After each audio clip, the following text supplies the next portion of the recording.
புனித நெரேயு மற்றும் அக்கிலேயு, Nereus and அக்கிலியஸ், ரோம பேரரசில் வாழ்ந்த படைவீரர்கள்.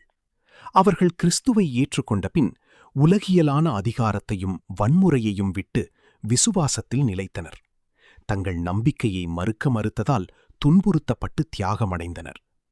புனித பங்கிராஸ், பாங்க்ரஸ் ஆஃப் ரோம், மிகவும் இளம் வயதிலேயே கிறிஸ்துவுக்காக தன் உயிரை அர்ப்பணித்தவர்.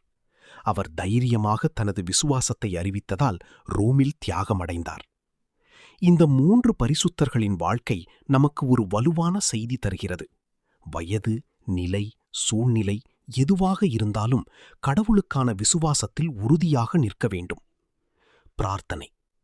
புனித நெரேயு, அக்கிலேயு மற்றும் பங்கிராசே, விசுவாசத்திற்காக உயிர் கொடுத்த வீர தியாகிகளே, எங்களுக்கும் உறுதியான நம்பிக்கையை அருள்வீராக. சோதனைகளும் துன்பங்களும் வந்தாலும் கடவுளை மறுக்காத மன உறுதியை தரும். எங்கள் வாழ்க்கையில் உண்மையை பேணி நேர்மையுடன் வாழ உதவி செய்யும். இளம் வயதிலேயே விசுவாசத்தில் வளர்ந்து கடவுளுக்கு சாட்சியாக இருக்க எங்களை வழிநடத்தும். புனிதர்களே, எங்களுக்காக வேண்டிக் கொள்ளும். ஆமீன்.